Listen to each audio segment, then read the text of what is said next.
나에게는 생명이 있다. 나에게는 생명이 있다. 나는 이 생명으로 살아간다. 나는 이 생명으로 살아간다. 네, 항상 간직하시고 승리하시기를 주님의 이름으로 축원합니다.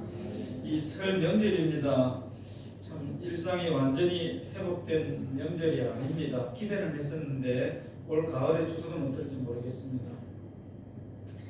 그럼에도 주님 안에서 따뜻하고 행복한 시간을 가정에서 가지시기를, 정말 행복하시기를, 건강하시기를 주님의 이름으로 다시 한번 축원합니다. 예수님이 제일 기뻐하시는 삶은 서로 사랑하는 삶입니다. 그러니까 기독교의 본질은 한마디로 이야기하면 사랑하는 것입니다. 죄를 깨닫고 개인인 우리가 이 하나님의 은혜로 서로 사랑하며 살아가는 것이 이 신앙생활의 본질이란 말이죠. 그래서 우리가 아무리 많은 지식을 가지고 있고 또 많은 시간 하나님 앞에 드리고 또 많은 무언가를 내가 할 수 있어서 능력이 되어서 다 하나님 앞에 내어놓는다 할지라도 사랑이 없으면 그것은 정말 울리는 꽹과리가 아무것도 아닌 것이죠. 그래서 이 사랑이 어떻게 보면 이 기독교 신앙생활의 가장 핵심 중에 핵심이요, 알맹이요, 우리 경상도 말로 하면 안고입니다. 안고. 안고 없는 빵은 먹을 수 없잖아요. 맛이 없잖아요. 근데 정말 이 예수님이 제일 기뻐하시는 삶이 서로 사랑하는 삶이다. 사랑하는 삶인 것을 우리가 알겠는데 그 중에서도 정말 예수님이 기뻐하시는 삶이 뭔지 아십니까? 뭘 것 같습니까? 그것은 사랑할 수 없는 가운데 사랑하는 것. 사랑할 수 없는 상황이고 사랑할 수 없는 형편이고 사랑할 수 없는 여건임에도 불구하고 사랑하는 것. 이것이 정말 예수님이 굉장히 제일 정말로 기뻐하는 것입니다. 사랑할 수 있는 여건이나 환경이나 사람이라면 누구나 사랑할 수 있어요. 이거는 상식적이니까. 그러나 나에게 아무런 유익이 없고 사랑할 수가 없어요. 그러니까 미워할 수밖에 없습니다. 도무지 사랑을 전가할 수 없고 나타낼 수 없어요. 품을 수 없어요. 그런 사람들을 이 사랑한다는 것은 굉장히 어렵습니다. 놀라운 진리 하나는 뭐냐? 이 진리는 변함이 없는 거잖아요. 사랑할 수 없는 곳에 사랑을 하면 그곳에 주님이 임하십니다. 왜 그럴까요? 주님이 아셔요. 주님은 그 느낌을 아시죠. 주님 느낌 아십니다.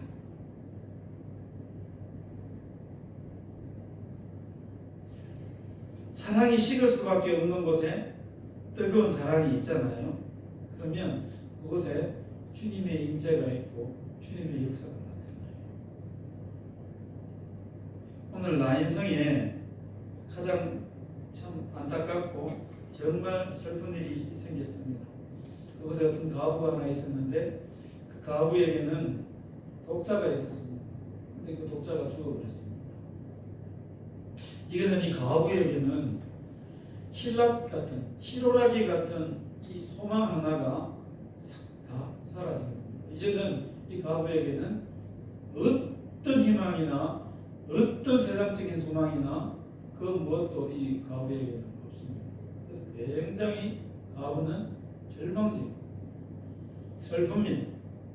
사람들이 알아요. 그래서 오늘 사람들이 이 아이의 관을 메고 이렇게 나와오잖아요. 그러면서 또 많은 사람들이 뒤따랐다 그러잖아요. 이 가부를 위로하는 마음들이 그들에게 있었던 것입니다. 그래서 지금 어디를 가는 겁니까? 장지로, 우리말로 하면 이 아이를 묻을 곳으로 이 관을 메고 많은 사람들이 슬퍼하며 위로하며 이 가부와 함께 가고 있었던 것입니다. 이 모습을 지켜본 예수님이 이 관을 멈춰 세웁니다. 그리고 울지 말라 이 말씀하십니다. 그리고 가까이 다가가셔서 이 관에다가 손을 대시면서 이렇게 말씀하십니다. 청년아, 내가 내게 말하노니 일어나라. 아마 예수님이 이렇게 말씀하시진 않았을 거예요. 저처럼 무미건조하게 감정이 실리지 않고 그런 말씀을 이렇게 하시지 않았을 거예요. 아마 속으로 우셨을 거예요.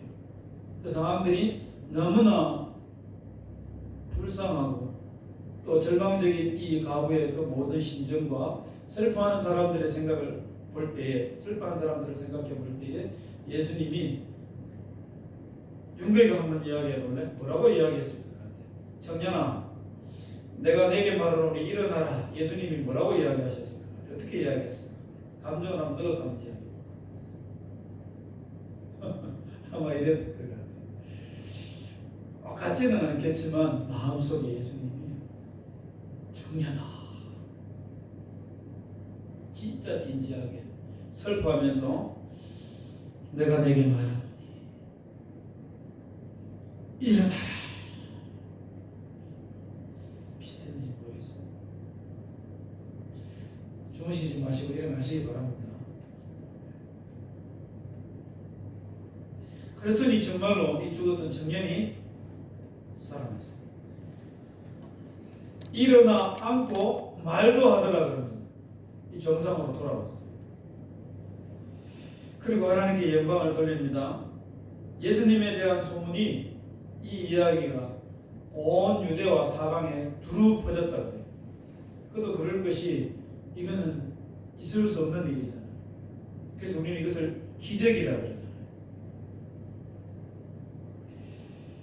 나 인생에서 벌어진 이 기적을 보면서 우리는 예수님이 기적을 베풀어 주셨네, 이렇게 단순하게 생각할 수도 있어요. 근데 조금만 더 깊이 생각해 보면, 또 우리가 성경 말씀을 우리가 읽으면서 예수님이 기적을 베푸신 그런 상황들을 이렇게 알고 있잖아요. 우리가 본다면 이 상황이 조금 어색해요. 왜 어색합니까? 예수님이 보통 기적을 베푸실 때는 뭐를 보십니까? 믿음을 보십니다. 네 믿음이 너를 구원하였나니, 내 믿음이 네 믿음으로 말미암아 내 제사함을 받았노니, 내 믿음으로 말미암아 네가 병 고침을 받았나니. 보통 믿음을 전제 조건으로 해서 어떻게 합니까? 하나님께서, 예수님께서 기적을 베풀어 주셔요. 그 믿음이 굉장히 중요합니다. 그런데 오늘 왜 이상합니까? 여기 이 과부는 믿음을 고백하지 않았어요. 또 이 과부는 오늘 예수님을 처음 만났습니다. 예수님을 알지도 못했어요. 만약에 예수님을 알았다면 아마 슬퍼하는 가운데 예수님 앞에 서 있으면 예수님이 멈춰라, 간에서 손대기 직전에 예수님께 먼저 달려갔을 거예요. 가가지고 어떻게 했을까요? 내 아들을 좀 살려주십시오. 내가 믿습니다. 내 아들을 살려주십시오. 이렇게 이야기했을 거예요. 근데 전혀 그런 흔적이 없어요. 그런 말씀 안 합니다. 예수님이 먼저 보셨고, 예수님이 먼저 슬퍼하셨고, 예수님이 우셨어요. 울지 말라고 이야기를 해줬어요. 그래서 이 예수님이 먼저 다가와서 이 과부의 아들을 그냥 살려주셨어요. 그래서 평상시 믿음을 보시고 기적을 베푸시는 예수님의 그런 평상시의 모습은 없었어요. 그래서 이상하다는 것입니다. 그렇지만 과부의 절망을 소망으로 바꾸어 주셨고, 많은 사람들이 슬픔을 위로하시고 기쁨으로 우리 예수님은 이 상황을 바꾸어 주셨어요. 할렐루야. 그래서 온 유대와 사방 땅에 이 예수님의 소문이 두루 퍼졌다라고 말씀을 하고 있습니다. 무엇 때문에, 왜, 어떻게 이런 기적을 예수님이 그렇다면 베풀어 주셨을까? 왜 그럴까요? 바로 예수님은 믿음 때문이 아니라 사랑 때문이었습니다. 할렐루야. 믿음으로 인해서 기적의 일들이 나타나기도 하지만 사랑 때문에도 어떻게 된다고요? 기적이 일어날 수 있다는 사실. 이것이 우리에게 굉장히 중요한 것을 가르쳐줘요. 나는 믿음이 없습니다. 그렇지만 내게 사랑이 있습니다 하는 그 사람에게도 하나님은 이 시간에도, 현재에도 기적을 베풀어 주신다는 사실이기 때문에 굉장히 중요합니다. 가부는 소외계층입니다. 아무도 거들떠보지 않아요. 근데 그가 유일하게 소망을 가졌던 건 자식입니다. 내가 지금은 가부로 힘들게 살아가고 소외계층으로 살아가지만 나중에 내 아들이 자라면, 내 아들이 장성하면 그때는 내가 지금까지의 모든 서름과 모든 외로움과 모든 연약함들을 다 회복되리라 라는 소망을 가지고 살았어요. 근데 많은 사람들도 그것 때문에 좀 덜 불쌍하게 여기고 뭐 나중에는 괜찮아지겠지, 형편이 점점 나아지겠지라고 생각을 했을 거예요. 그런데 뭡니까? 그 마지막 실오라기 같은 아들이, 그것도 독자입니다, 죽어버렸어요. 이것을 바라보는 많은 사람들은 어떤 마음일까요?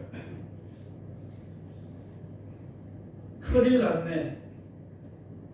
더 이상 저 과부에게는 소망이 없네. 어떻게 하면 좋을까? 지금까지는 아들이라도 있으니까 사람의 심리가 그렇거든요. 내가 뭔가를 대접할 때는 뭔가가 대접을 받을 것을 내가 생각을 해요. 그렇잖아요. 선물을 줄 때는 선물 받을 것을 생각을 합니다. 그래서 내가 대접받기를 원하면 남을 대접하라는 것이 기독교의 황금누리라고 그랬잖아요. 지난 시간에 우리가 봤잖아요. 지난주에. 그런데 이 과부에게는 소망이 없어요. 어느 누구도 이제는 이 과부에게 뭔가를 기대하고 베풀 수는 없어요. 왜냐하면 아무것도 없기 때문에. 그런데 이 과부에 대해서, 미래가 절망적인 이 과부에 대해서 사람들의 입장에서 봐서는 도와줘 봐야 이제는 내게도 유익도 없고 내게 돌아올 것도 없고 아무것도 없다라고 입장을 정리할 수밖에 없는 딱 그런 상황인데, 그런데 그럼에도 불구하고 이 사람들이 어떻게 했습니까? 그런 과부의 절망과 슬픔에 동참을 하고 그를 극진히 위로했던 것입니다. 함께 슬퍼하고 그들이 위로했기 때문에 어디까지 따라가고 있는 겁니까? 장지까지 따라가는 거예요.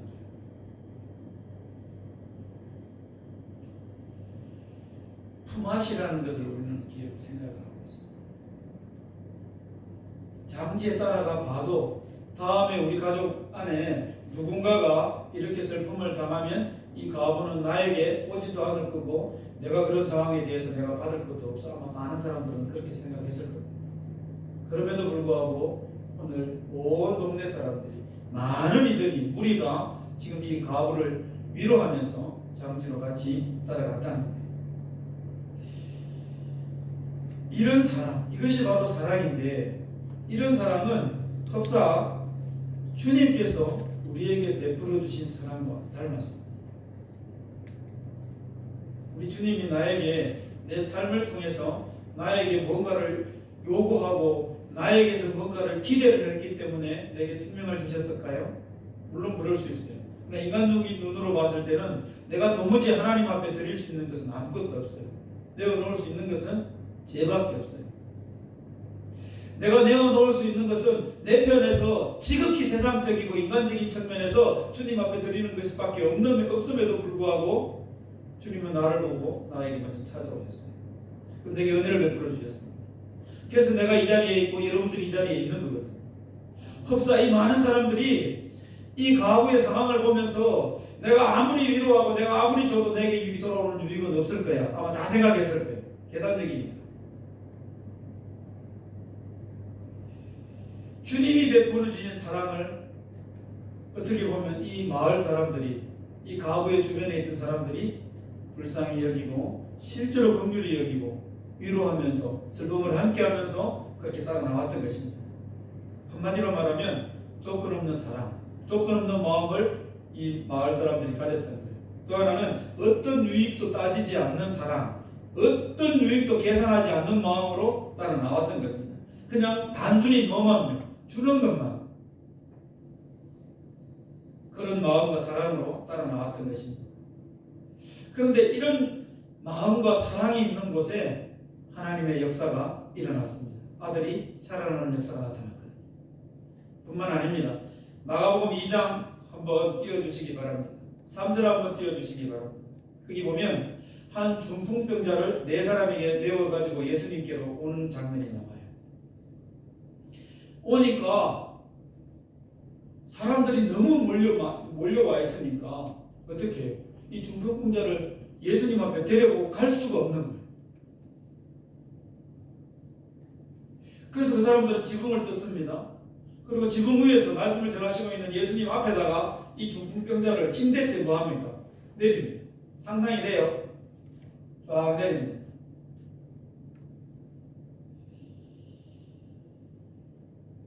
이 모습을 보시고 5절 말씀 한번 띄워주시기 바랍니다. 예수님께서 뭐라고 얘기하시는지 보십시오. 그들의 믿음을 보시고 중풍병자에게 이르시되 작은 자야 내 죄사함을 받았느니라 하시니 그랬습니다.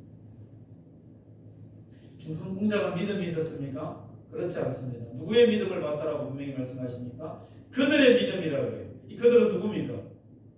중풍병자를 침대채 들고 예수님에게 보여서 이 중풍병자를 고쳐야 되겠다, 이 중풍병자를 낫게 해줘야 되겠다라고 생각하고 이 예수님 앞에 메고 온 자들, 그들의 믿음을 보시고 예수님께서 이 중풍병자를 고쳐주신 사건입니다.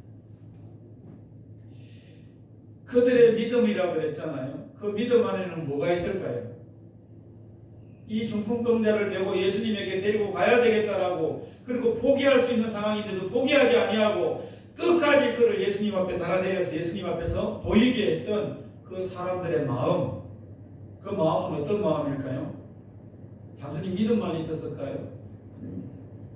이 중풍병자를 낫게 해줘야 되겠다, 불쌍히 여겼던 그 마음, 한마디로 말하면 사랑의 마음이 그들에게 있었던 것입니다.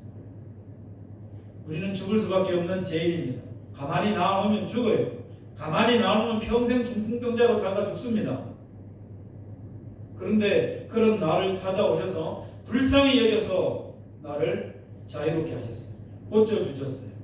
영원히 죽을 수밖에 없는 인생인데, 그냥 살다가 죽을 수밖에 없는 인생인데 주님은 찾아오셔서 나를 영생의 삶으로 인도해 주셨어요. 구원해 주셨어요. 흡사 누구와 같습니까? 어떤 마음입니까? 예수 그리스도의 마음이에요. 할렐루야. 그 마음을 보시고 그들의 믿음을 보시고 예수님께서 뭐 했다는 것입니까? 중풍병을 고쳐주셨습니다. 그곳에 기적이 일어났습니다. 사랑이 있는 곳에 뭐가 일어난다고요? 주님의 베푸시는 기적이 일어난다는 사실입니다. 그만 아닙니다. 누가복음 7장을 한번 띄워주시기 바랍니다. 어떤 백부장이 사랑하는 종이 병들어 죽게 되었다 그랬습니다. 그런데 이 상황을 보고 유대 장로들이, 저 백부장은 로마인입니다. 로마의 백부장이 100명의 군사를 거느릴 수 있는 사람이에요. 근데 유대장로들은 그 유대 지역에서 리더들입니다. 유지입니다. 유지. 그들이 저 백부장이 사랑하는 종이 병들어 죽게 된 것을 보고 예수님에게 달려가서 간청을 합니다. 뭐라고 이야기합니까? 4절 한번 띄워주시기 바랍니다. 이에 그들이 예수께 나와, 그들은 유대 장로들입니다. 예수께 나와 간절히 구하여 이르되 이 일을 하시는 것이 이 사람에게는 합당하니이다 그랬어요. 이 일을 하시는 것은 백부장이 사랑하는 이 종, 그의 하수인 이 종을 고치는 것이 이 사람에게는 합당한 것입니다 라고 예수님께 간청을 해요. 도와주십시오. 이 백부장의 종을 좀 고쳐주십시오, 그 말입니다. 근데 그거 굉장히 합당합니다.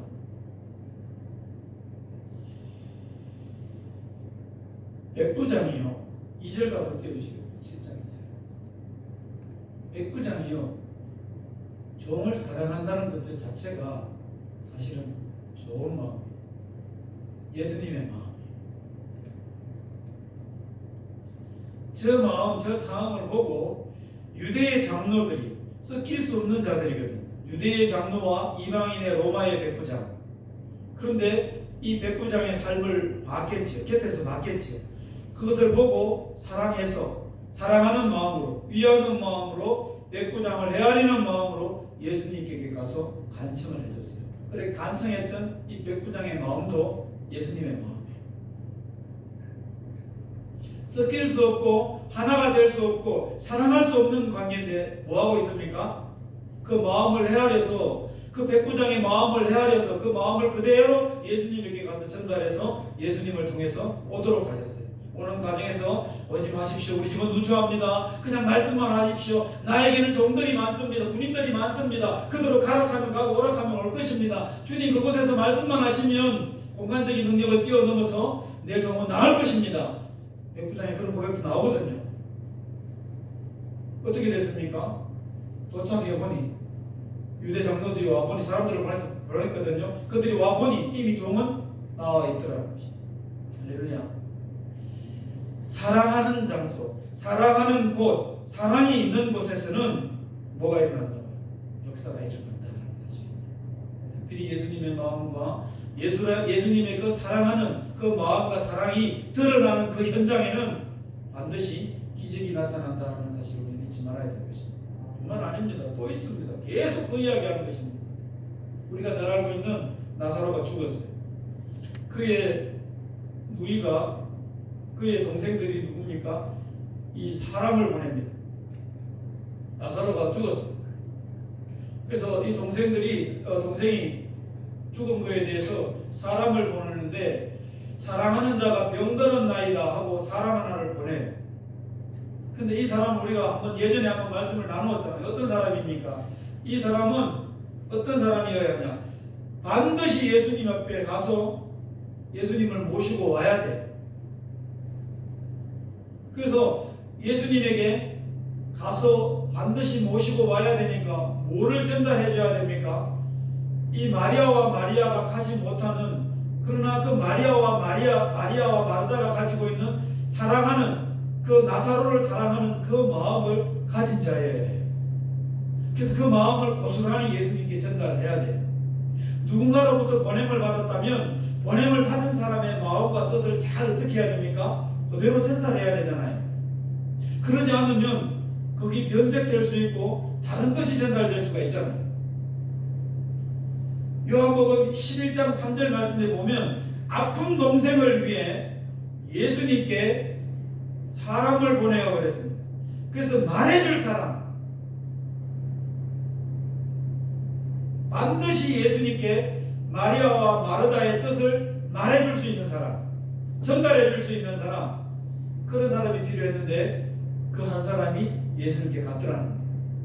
그래서 그는 포기하지 아니하고 예수님께 잘 말씀을 드렸습니다. 물론 예수님이 의도가 있어서 좀 늦게 도착했지만, 그래서 나사로가 죽었지만, 그러나 나사로를 어떻게 했습니까? 만나게 하셨고, 예수님이 마리아와 마르다가 원했던 것처럼 예수님이 오셔서 죽었지만, 비록 썩은 데가 불풀 나지만, 사흘이 지났지만 그 나사로를 예수님께서 살려주셨습니다. 오라비를 굉장히 사랑한 이 누이들의 마음이 오늘 이 나사로가 살아난 현장에 있었습니다.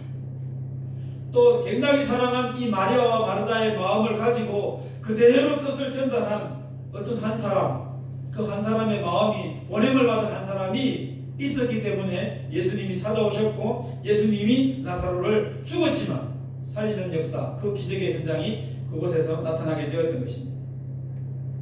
나사로가 살아난 기적의 현장에는 두 자매의 사랑과 이 한 사람의 헌신, 한 사람의 사랑이 있었기 때문에 어떻게 됐다고요? 이 기적을 경험하게 되었다라는 사실입니다. 예수님은 사랑이 있는 곳에 항상 임하시고 그곳에서 기적을 베푸시고 역사하신다라는 사실을 우리는 잊지 말아야 될 것입니다. 그렇다면 여러분, 예수님은 왜 이런 사랑이 있는 곳에 기적을 베푸신다라고 생각하십니까? 보통은 믿음을 보고 그 믿음 때문에 예수님께서 기적을 베푸시는데 왜 이런 사랑이 있는 곳에 예수님이 기적을 베푸실까요? 왜 그럴까요? 그것은 바로 우리 예수님은 사랑이시기 때문에 그렇습니다. 하나님은 사랑이시다. 사랑은 주님의 영역입니다. 사단이나 그 어떤 어둠의 거세도 이 사랑의 영역 안에 들어올 수 없어요. 이 사랑의 영역 안에서 역사하시는 것은 우리 주님밖에 없습니다. 할렐루야. 사랑하는 마음과 마음 사이에 뭐가 있다고요? 주님의 마음이 그곳에 있다니까. 내가 사랑하는 마음이 있어요. 또 어떤 당신이 사랑하는 마음이 있어요. 둘이 만났습니다. 그럼 사랑하는 사람끼리 만났을 때 이 공간에, 이 사이에는 뭐가 있다고요? 하나님의 나라가 임하는 것입니다. 사랑하는 사람과 사랑하는 사람이 만났을 때는 이 하나님의 나라 공간이 임해요. 이 하나님의 나라 공간이 임한 이곳에서는 하나님의 나라에서 나타나는 기적들을 경험을 할 수가 있는데, 이것은 세상에서는 경험할 수 없는 것입니다. 우리는 저 천국에 가면 왜 복함도 없고 고통도 없고 죽음도 없고 주님과 함께 영원히 살아가는지 아십니까? 그곳은 하나님의 나라이기 때문에 그래요. 그 하나님의 나라는 하나님이 다스리시는데 하나님은 사랑이세요. 그 사랑이신 주님이 그곳을 다스리심으로 이 땅에서는 없는 기적들이, 이 땅에서는 상상도 할 수 없는 놀라운 일들이 저 하나님의 나라에서 있는 것이에요. 그래서 우리는 이 땅에 살아가면 죽었습니다. 그럼 죽은 대로 나눠야 되지요. 끝났어요. 근데 그가 다시 살아나요. 왜 살아날까요? 이거 왜 보여주셨을까요?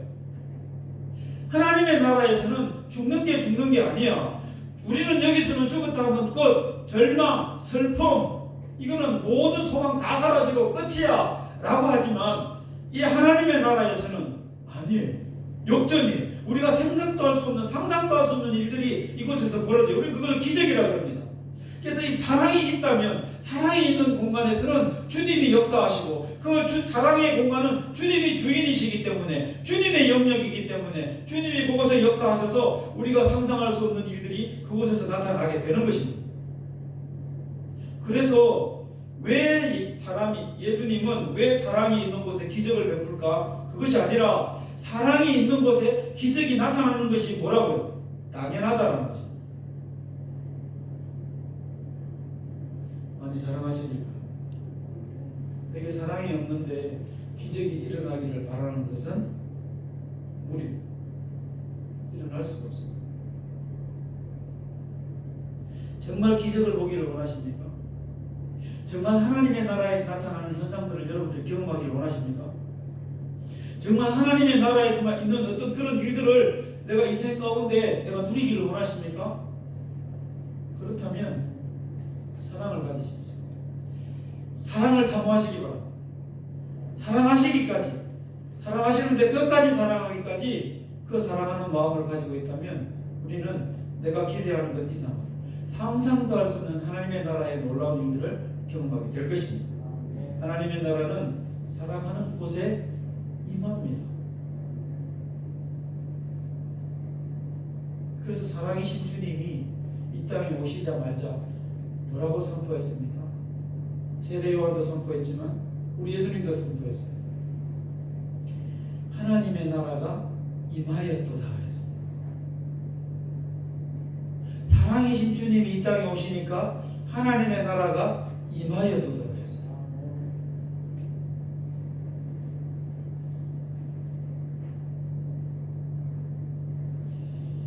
사랑이 충만한 그곳에는 하나님이 다스리십니다. 때문에 상상도 할 수 없는 그런 비이성적이고 비상식적이고 비과학적인 일들이 그곳에는 나타나게 됩니다. 예수님은 끊임없이 하나님의 나라가 임하였다라는 것을 선포했어요. 하나님의 나라가 임하였다라고도 선포했고 하나님의 나라가 어떻게 하면 임하는지에 대해서도 끊임없이 제자들에게 말씀하고 또 가르치고 끝까지 죽는 순간까지 천국에 성천하시기 전까지 하나님 보좌 우편에 올라가시기 전까지 이거 선포하시다 가셨어요. 그게 뭔지 아십니까? 구체적으로 사랑입니다. 근데 뭐라고 어떻게 실천하라고 이야기하셨어요? 용관아, 누가 너보고 오리를 가자 하지? 용관아, 누가 너보고 오리를 가자 하지? 그러면 진리를 가져. 유진아, 네 겉옷을 벗어달라 하지? 그러면 네 속옷까지 벗어줘. 유준아, 나도 가자. 예언아, 누가 네 왼밤을 때리지? 그럼 네 오른밤까지 대줘.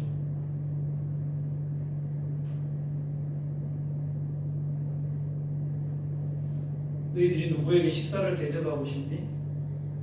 그러면 가난한 자, 병든 자, 아무것도 없는 자에게 식사를 대접해. 그래야 네가 그 대접하는 마음이 내가 다시 돌려받지 않을 걸 알고 그를 대접하는 마음이 온전한 사랑이야. 내가 뭔가를 돌려받을 것을 알고 내가 베푸는 것은, 그렇게 대접하는 것은 온전히 대접하는 것이 아니야. 이 소자 하나에게 물 한 것을 대줘. 이 소자는 어떤 자입니까? 아무 능력이 없는 자예요. 나에게 무엇도 나중 대신 갚아줄 수 없는 자, 사회적으로 또 많은 무리에서 비주류 그런 자에게 불한 것을 대접하는 것이 곧 나에게 하는 것이야. 그 말은 무슨 말입니까? 예수님은 하나님의 나라라고 했잖아요. 하나님의 나라에서는 이렇게 하는 것이야. 이게 진정한 사랑이야. 예수님이 끊임없이 이거 말씀하셨어요. 네 원수조차도 사랑하라고 끊임없이 말씀하셨어요.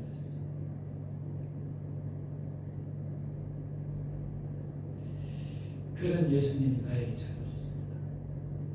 그런 예수님이 여러분들 한 사람 한 사람을 찾아오셨습니다. 그 어떤 자격이나 공로가 없음에도 찾아오셔서 내게 은혜를 베풀어 주셨습니다. 마치 소자와 같은 나에게 생수의 물을 내게 주셨어요. 그래서 예수님이 이 소자에게 물 한 그릇 대접하는 것이 곧 나에게 하는 것이다 라고 말씀하셨어요. 예수님께서 나를 굉장히 사랑하셨기 때문에 주님은 그 생명인 그 물, 생수도 우리에게 주셨지만 진짜 우리에게 필요한 생명과도 같은 피를 십자가에서 우리를 위해서 흘려주셨습니다. 영원히 목마르지 아니하고 영원히 살아갈 수 있는 이 생명의 피를 나를 위해서, 우리를 위해서 흘려주셨습니다. 어떤 조건도 없었습니다. 아무런 조건이 없었습니다. 내게 있어서는 이것이 뭐라고요? 엄청난 기적입니다. 내게 기적을 베풀어 주신 주님은 간절히 내게 부탁하셨습니다. 요한복음 13장 34절 1334는 뭡니까? 우리 교회 비밀번호예요. 우리 교회에 들어오는 이 사랑의 공동체에 들어올 때 저 1334를 항상 기억하십시오. 우리 교회의 비밀번호. 생각이 있어서 비밀번호를 저렇게 정했어요. 새 계명을 예수님이 제자들에게 하신 계명 말씀이에요. 우리에게도 동일하게 하셨어요. 새 계명을 너희에게 주노니 서로 사랑하라. 내가 너희를 사랑한 것 같이 너희도 서로 사랑하라. 저 문을 들고 들어오는 모든 성도들은, 모든 자들은 서로 사랑하시기를 바랍니다. 이 공동체가 정말로 하나님이 기뻐하시는 공동체가 되려고 하면 서로 사랑해야 돼요. 사랑이 없는 공동체는 모일 이유도 없고 아무런 의미가 없습니다. 주님이 원하시는 것이 바로 사랑하는 것입니다. 이것이 기독교의 본질이요, 이 신앙생활의 본질이라고 말씀드렸습니다. 사랑을 빼버리면 우리는 아무것도 아닌 것입니다.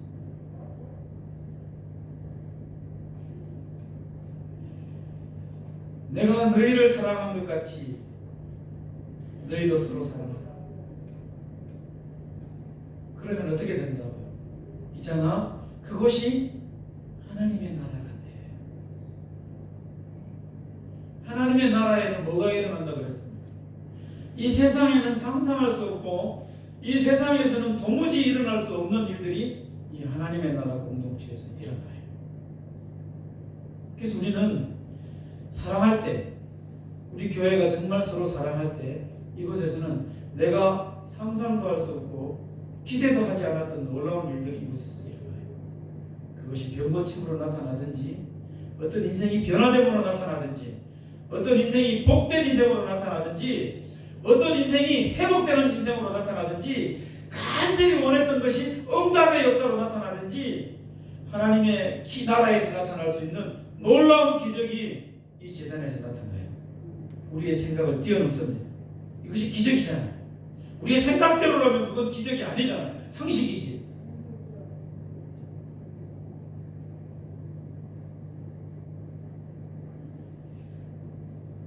그러면서 요한 내게 베푸신 우리 주님은 한 가지 또 약속을 하시는 것이 있습니다.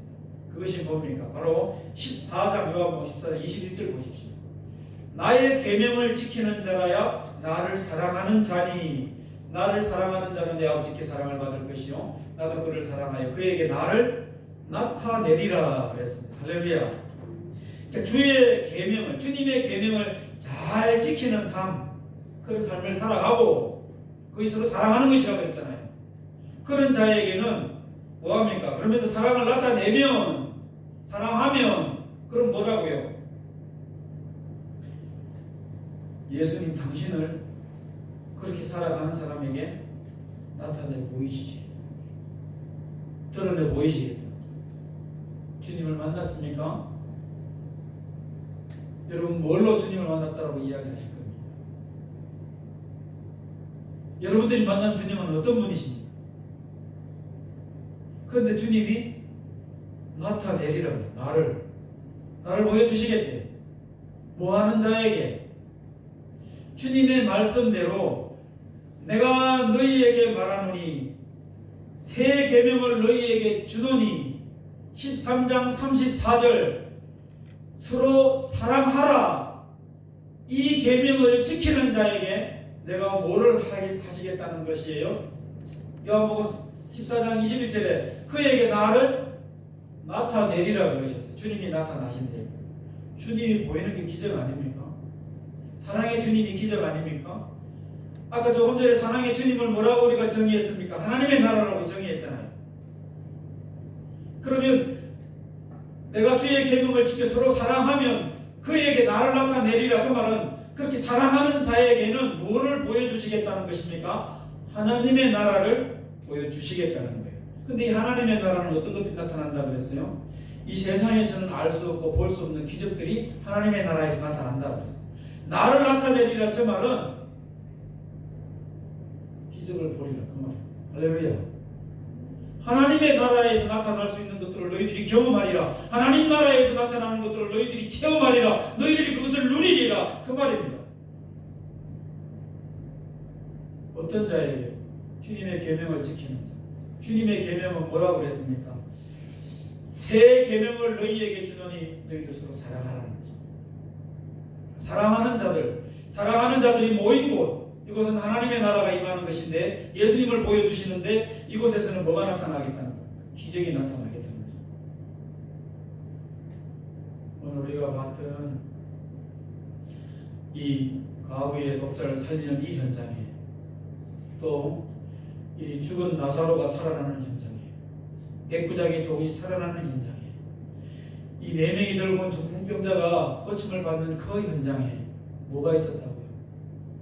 예수님이 말씀하신 그 서로 사랑하는 마음들이 그 현장에 있었던 것입니다.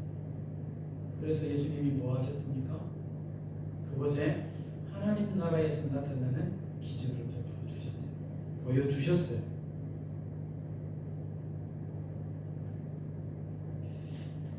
말씀을 정리합니다.